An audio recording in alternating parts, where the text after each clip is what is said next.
On Christmas Eve, the richest man in Manhattan sat alone at a frozen cafe table, pretending he didn't care that he had no one left to go home to.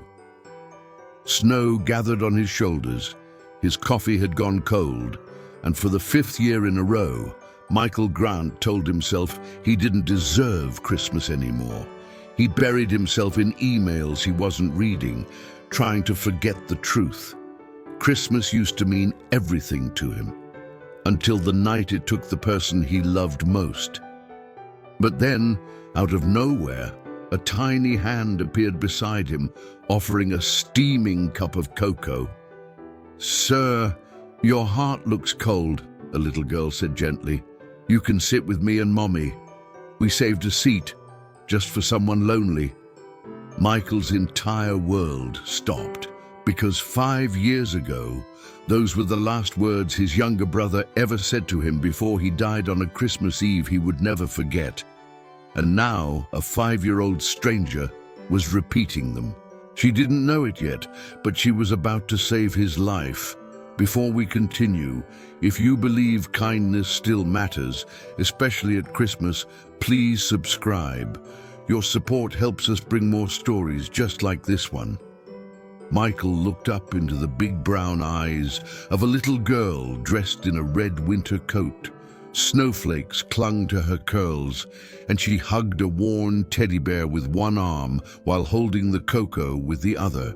She couldn't have been older than 5, yet she looked at him like she could see something deep inside him, something he'd worked years to hide. Before he could speak, a young woman hurried up behind her. "Oh, sweetheart, sir, I'm so sorry," she said, catching her breath. "Emma doesn't quite understand boundaries yet. Please don't feel bothered." "I'm not bothered," Michael said quietly. "She's very thoughtful." Emma brightened. "My mommy made Christmas dinner at her work," she announced proudly. "A real dinner, with chicken and potatoes and cookies that kind of broke.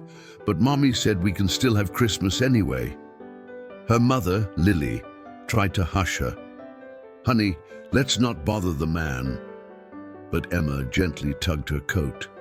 "Mommy, Jesus wouldn't want someone to eat alone on Christmas."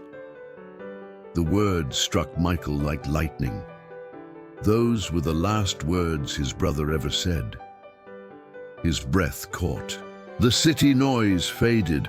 All he could hear was his heartbeat and the whisper of falling snow. "You made Christmas dinner?" he asked softly. Lily nodded, embarrassed.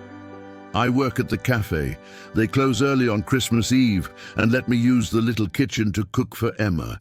It's nothing special, just a small meal for the 2 of us." Emma pointed toward the cafe door. "We saved a seat. You can have it." "Mommy made enough even for a big person like you." Michael closed his laptop slowly, gently, almost reverently. Something inside him shifted. "I'd be honored," he said. Emma squealed with delight, nearly dropping the cocoa. Lily smiled, a small, tired, warm smile, and led them to the side entrance. Inside, the cafe was dark except for the warm golden glow of the leftover Christmas lights. The chairs were stacked and the closed sign hung on the door, but Lily still had the key. She guided them to a tiny staff break room no bigger than a closet, and somehow she had transformed it.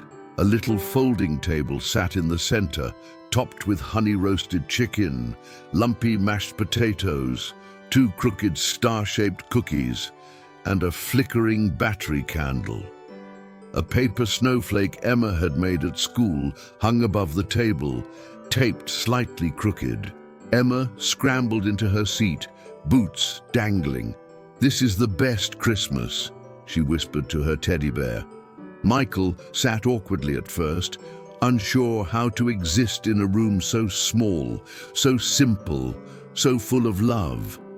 But then Emma began talking, fast, loud, excited, about everything from school crafts to her teddy bear's secret superhero missions. and suddenly the room felt bigger, warmer, brighter. Lily kept apologizing for her daughter's chatter, but Michael shook his head. "It's wonderful," he said, "all of it." And he meant it. He hadn't felt this human in years. Halfway through the meal, Emma reached under the table and pulled out a small, wrinkled package wrapped in brown café paper. "This is for you," she said with the seriousness of someone handing over treasure. "I made it. I didn't know who it was for until I met you." Michael opened it slowly.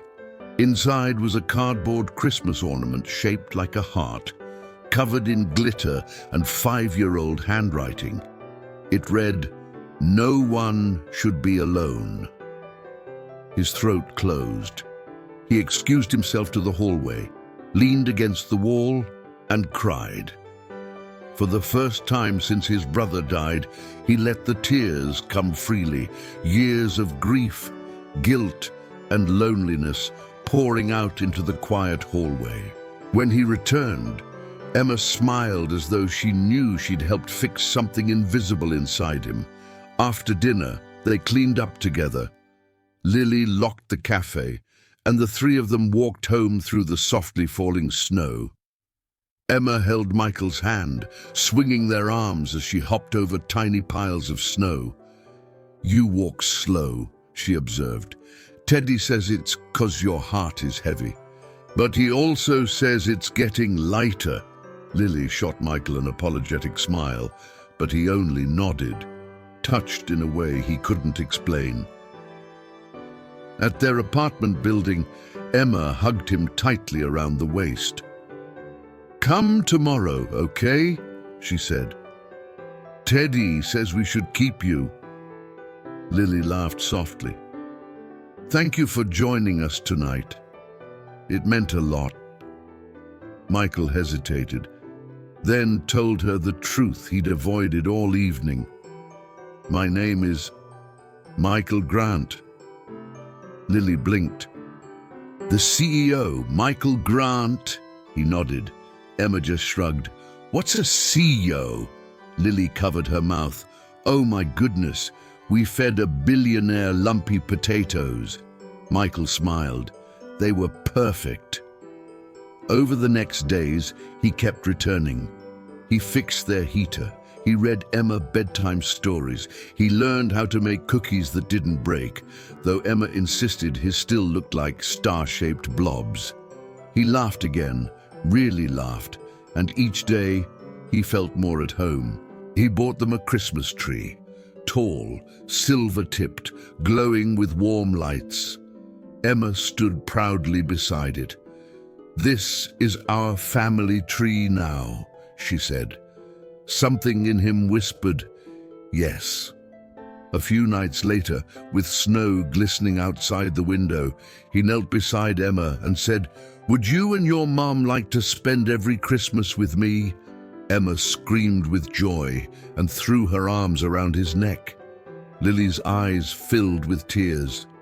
In that moment, Michael understood that the greatest gifts in life aren't wrapped, bought, or earned. They're given freely by people who have nothing to gain except the chance to show kindness. That Christmas, a lonely CEO found a family because a little girl saw a man with a cold heart and decided to warm it. If this story touched your heart, please subscribe to The Day Everything Changed. Your support helps us continue sharing stories of kindness, hope, and second chances. And tell us in the comments, what's the kindest thing someone ever did for you at Christmas?